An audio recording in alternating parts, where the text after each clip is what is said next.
Alright guys, Touch Crowley back again today. Hope you're enjoying your Saturday so far. And today we've got to recap day one of the New York home series. It was kind of an interesting one, more boring than I thought it was going to be, given the fact that this weekend it was all promised. We talked about GA the last few days, that FaZe were going to be breaking these GAs and they were going to be saying screw you to all the other professional teams and saying, look, the org, we're going to use it. We've been practicing with it for the last few days. All this talk and no action, because Los Angeles Guerrillas did of course say that, okay, they were going to break the GAs as well, put out all these smokes, but instead we got a very boring game with the MP5, the M4 in the meta. And honestly, this current meta that we saw in play yesterday is arguably even more boring than the other metas we've had before, given that there's so many M4s on the map, especially the dominations are slowed down to a snail's pace. We've got to talk really about some of the implications of this meta, because on some of the maps we saw, especially this LAG versus Atlanta FaZe game, which we are going to talk about in a few minutes time here, we were expecting orgs, we were expecting fireworks. Instead, we got 7, 8 M4s on the map at a single time. Honestly, crazy. I think this does have big implications for which team could be the best going forwards. We're going to talk about that. Thoughts down below as always. Also, big thanks to Cam Allen for the scoreboards we're going to go through today as well. Very nice stuff, as is tradition. Couple of other announcements. Sensor was confirmed onto this Triumph team we talked about yesterday, exactly as we described. They're actually partnering up with subliners. So earlier in the season, we've seen that teams have their own academy squads, like London Royal Ravens and then the Royal Ravens Academy. Here we've got the subliners actually triumphing, or well, partnering with Triumph, to bring that as their challengers team effectively, with Sensor on that thing. So pretty interesting to see. Not that many other teams are going down this route. And also OpTic Gaming finally did confirm Hollow and Drazza to the starting lineup. Have to talk about how that exactly is going to go next weekend when they are in performance, or when they actually have to step up to the main stage. Then we've got this confirmation that Lando and Studdy joining the crew, so definitely looks like Benson's out the way, Momo's out the way, of course, as we talked about, and you know, we don't really know the reasons for Benson at all right now. Maybe that will come out in coming days.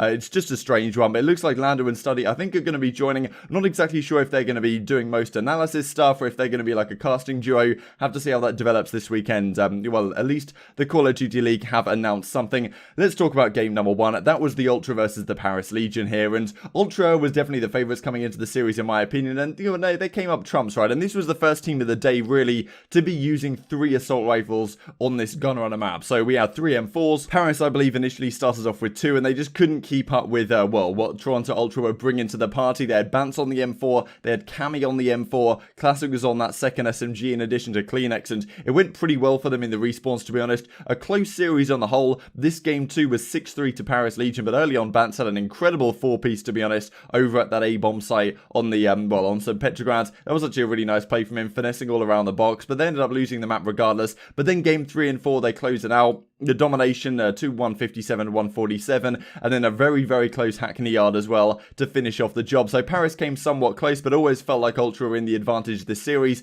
They definitely seem to get a grasp of the meta that we're going to be using over the next few weeks, I imagine, much better than the other teams. And it really does beg the question, right? Given how the M4 has now become the dominant weapon, it's just kind of crazy to me how we talk about like the MP5 gets nerfed, other assault rifles or other SMGs even become more viable, and then they get GA'd out the game, and all of a sudden it's the M4 that's the dominant weapon, but no one's complaining about that, right? Well, at least it doesn't seem like the pros are complaining about that. And if that was to be GA'd, what happens there is the growl coming out. Like, what is going on? It's honestly chaos to me, but it's not exactly very exciting to watch, in my opinion. This is how the game finished off in terms of the standing. So, you know, Bance with a 1.2, Cammy with a 1.2, Methods with a 1.35. So those were the guys mainly on your assault rifles, and they definitely seem to know what to do more than the Paris Legion did in this series. Then we have, of course, Bance finessing into this 4-piece, which I've probably already shown on screen at this point. Looked like Kleenex also accidentally pulled out the 10mm. He did reply to this saying like, oh yeah, it was an accident, because they play on different accounts when they play their proper matches than they use in scrims. So therefore, I think it was an old account that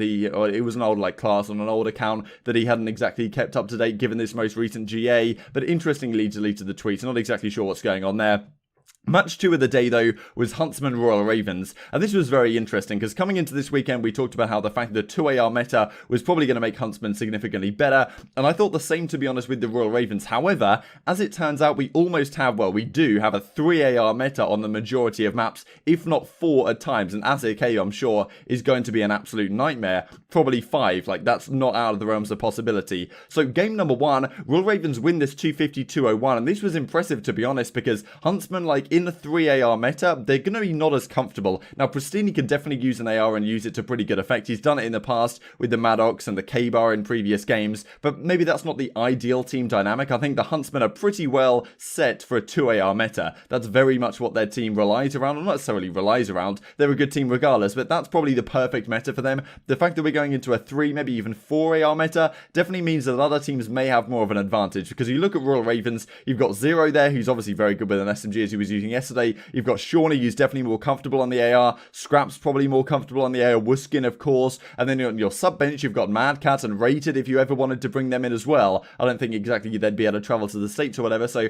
I think this team's pretty set in stone, but still interesting to see how things develop. So Royal Ravens have a standout map number 1. Then game 2, they're up 2-1 here, and Royal Ravens had a 4 versus 3 bomb down at the B site, but Brasini absolutely destroyed Dylan, and Huntsman clutch have been a big round that really should have gone to the Royal Ravens, and then that momentum kept with them for the rest of the game. They win it 6-2, which was impressive for Piccadilly, given that Huntsman's, well, it's their search and destroy that's really been their weakness, so this definitely shows promising things for the weekends.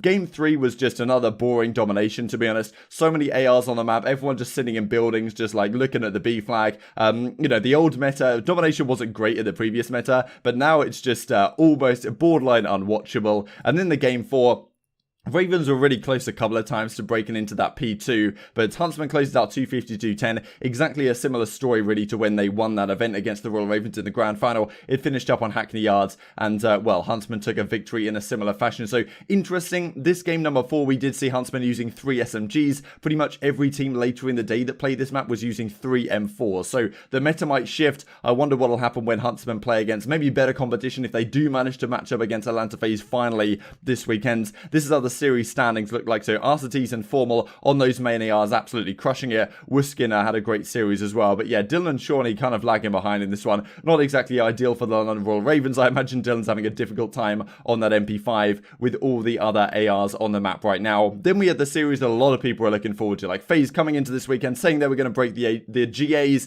Seems like they, well, you know, they chickened out to some degree. At the same time, I imagine that some of the pro teams are probably saying, if you break these GAs at all, even though you said you are only going to do it this weekend and use the org because you've been practicing with it, and next weekend you're not going to do it at all.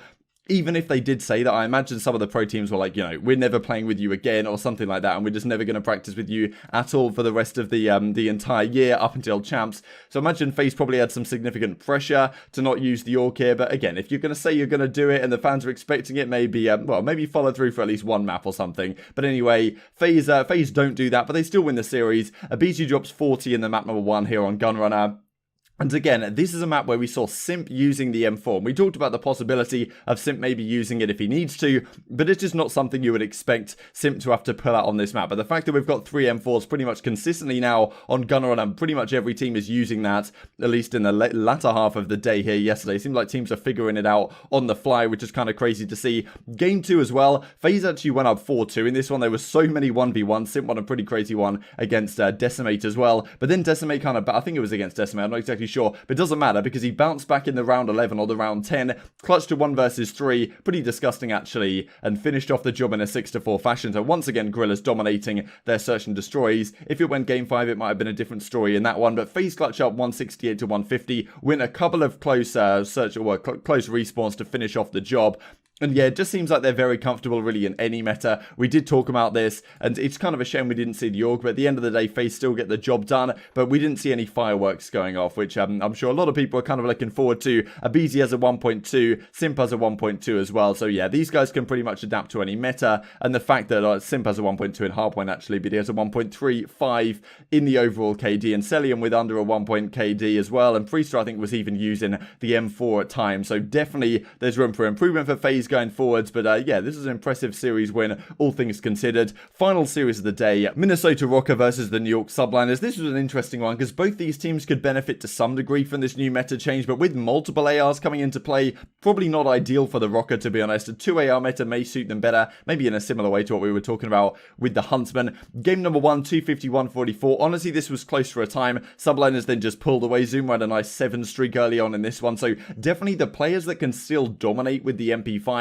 seem to be carrying their teams, because if you can dominate with the MP5 in this meta, that is very impressive indeed, and a good map out of one of your MP5 players is pretty much going to put you over the boundary of pretty much any team in the game, I think, right now. So Zoom had a great map number 1, 251-44, and to be honest, given Alex has just come back from his injury, he really had a difficult series here, so didn't look too much different, to be honest, when he had his thumb injury, and he still was playing the series before they subbed him out, and now coming back in again. So it's just a tough time. Game number 2, Subliners win this 6-3.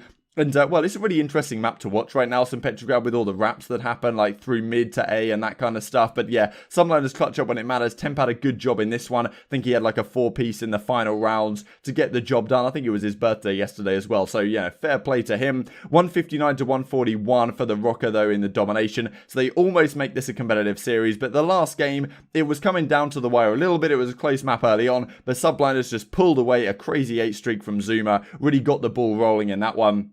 And Subliners close out the series. So, very interesting one. Once again, Rocker looks somewhat underwhelming. Subliners certainly look good right now, and this new meta seems to be benefiting them to some degree. Interestingly, of course, Mac bringing out the main assault rifle, or not the main assault rifle, accuracy, of course, being the main. But look at these KDs, 1.5, 1.2. Like, Mac was just sitting in the hill with the M4 at times on that map number 1, just doing absolutely nothing, while the rest of his team completely slayed out, which is pretty crazy to see. But the fact that Mac and Simp and these types of guys are using the M4 definitely says something probably about the state of the game right now and the state of what the GAs have done to the game, because I don't think having multiple M4s on the map is an entertaining thing to watch, quite frankly, and maybe the 10mm needs to come back, maybe the AUG needs to come back, or what exactly the case is to make this game more enjoyable to play and to watch, but, you know, maybe not to play, because I don't think it's particularly enjoyable to play regardless. This was how it finished off then. So Cam Allen says top 10 overall KDs, Mac Melts, RCD, Simp, Temp, Wuskin, Formal, Method, Zuma, Cammy, you know, accuracy, pretty much every single one of these players was using an M4. So, yeah, I think that definitely says something about the state of the game right now. So these are the semi-finals. We have Ultra versus FaZe, Huntsman versus the Subliners, a few elimination games as well. So 6 matches will kick off today. I believe it starts at 6 p.m. BST, 1 p.m. Eastern, 10 a.m. Pacific time. Big thanks to Midnight.com as always. Hope you guys enjoyed the video. Like if you did, subscribe if you're new as always. Intrigued to hear your thoughts in the comment section below. Thanks for watching. I'll see you next time.